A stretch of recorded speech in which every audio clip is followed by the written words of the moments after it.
Mocná železná brána je zatvorená. Zámka je stále na svojom mieste, no už to nie je nič platné. Z objektu, ktorý je za ňou, ukradli väčšinu oplotenia. Drevená búdka slúžila ako vrátnica. Je v dezolátnom stave. Chýbajú dvere, okná, dokonca aj časť steny. Ahojte, volám sa Ivan. Nachádzam sa na východnom Slovensku, len pár kilometrov od mesta Humenné. Dnes vám ukážem jeden z najväčších opustených detských táborov alebo rekreačných centier na Slovensku. Priamo predo mňou je prvá budova areálu. Myslím, že bola technická. Vzadu vidím jeden prevrátený rozvádzač a hneď vedľa neho stojí ešte jeden. Stihli ho rozobrať. Celý areál je postavený v kopci. Budovy v ňom kopírujú povrch. Nevidím ani jednu stenu, ktorá by nebola postriekaná sprejom. Na jednej zo stien visí pozostatok toaletnej skrinky. Samozrejme, boli tu aj záchody, je to technická budova. Za ďalšími dverami sa ukrýva veľká kopa piesku. Piesok bol spočiatku v železnej nádrži. Tá už skončila v zberných surovinách a slúžila na filtráciu vody v bazéne. Je len kúsok ďalej, na malom kopčeku. Cez vyschnutú trávu a kriaky ho od budovy nevidieť. Zbadáte ho, až keď prídete bližšie. Je vypustený, drží sa v ňom len dažďová voda. Výška hladiny je len niekoľko desiatok centimetrov.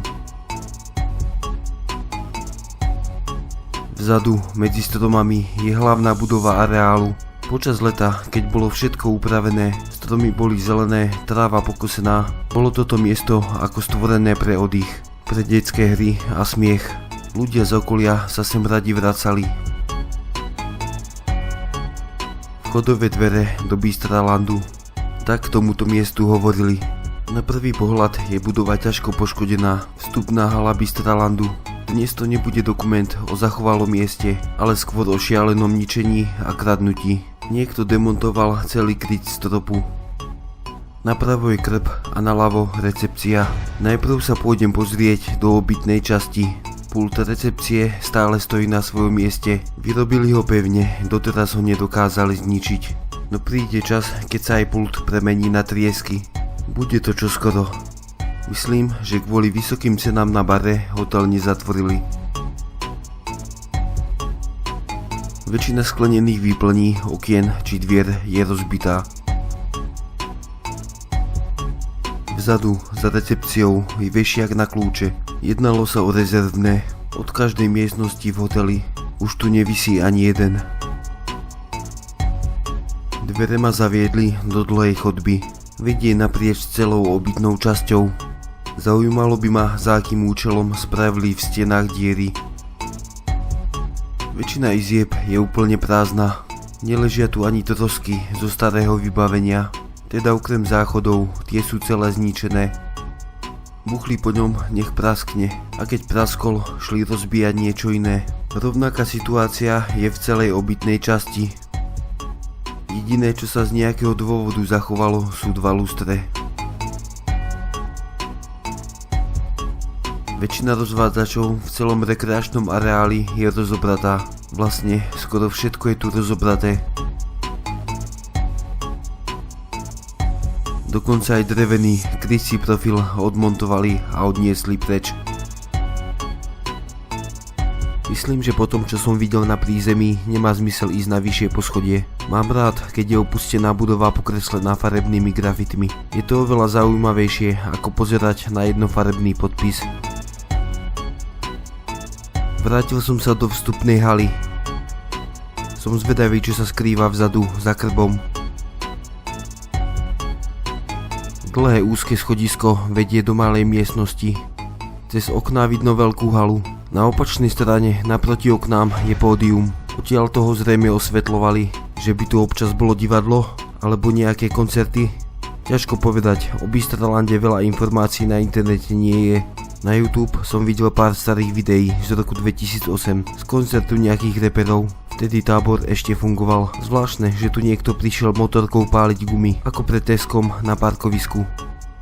Farebná opona je na poli zatiahnutá. Prekvapuje ma, že ju niekto nerozpáral nožom na kusy.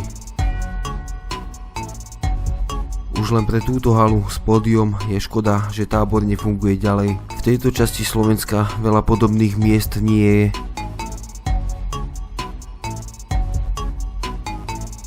Vzadu za pódium už nič zaujímavé nie je. Je tu už len východ von a samozrejme rozbitá kúpeľňa. Ani tu nekradli, len ničili. Posledné dvere zo vstupnej haly vedú do jedálne. Je mierne oddelená od ubytovacích častí. Steny jedálne sú posprejované. Veľká plocha na pekné farebné grafity. Škoda, že si po sebe neupratali. Cez jedno z rozbitých okien vidno vzadu garáže. Aj z nich chýbajú železné brány. Z jedálne popri výdajnom okienku sa ide do kuchyne. Že tu bola kuchyňa poznať už len podľa kachličiek a podľa železných pahýlov trčiacich zo zeme.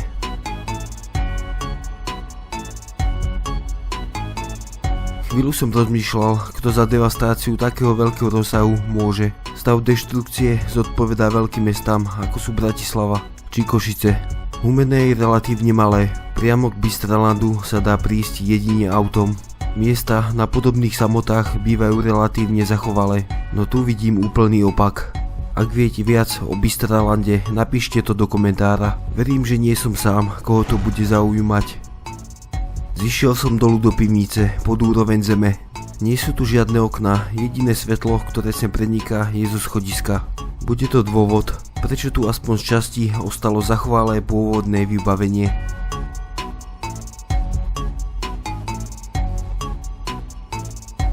Hlavnú budovu som prešiel, ale ešte stále nekončím. Po popraskanej, trávou prerastenej ceste pokračujem ďalej. Hneď za mostom je ďalšia časť tábora. Je tu sústava niekoľkých drevených chatiek a taktiež pár murovaných budov. Každá z nich má dvere otvorené do Korán.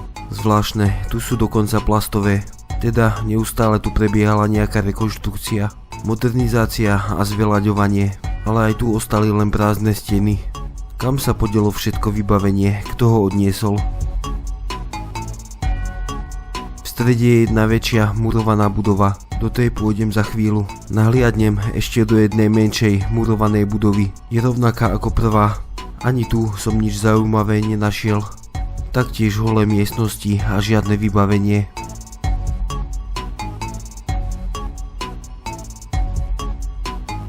Zvláštne, je tu až príliš veľký poriadok.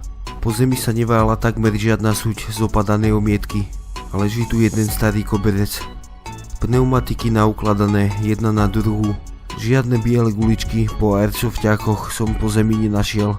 Myslím, že sem hrávať nechodia, alebo len výnimočne. Posledné zvyšky starého nábytku.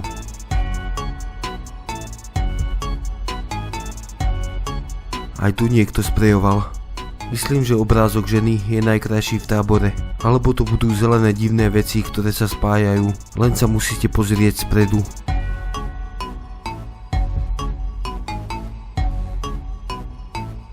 Ako posledné miesto idem preskúmať drevené chatky.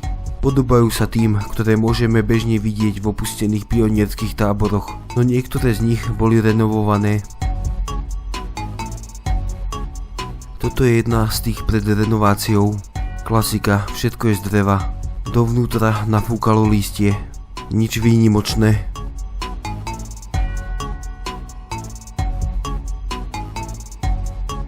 Na povalu vedie strmé a nebezpečné schodisko. Cez otvorené okno je výhľad na zničený tábor.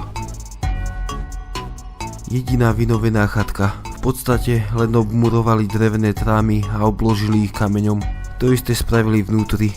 Podľa mňa to vyzeralo celkom dobre. Samozrejme, keď bola chatka ešte celá. Myslím, že tuto ukončíme. Všetko zaujímavé, čo som našiel, som vám ukázal. Dúfam, že sa vám video páčilo a uvidíme sa aj na budúce.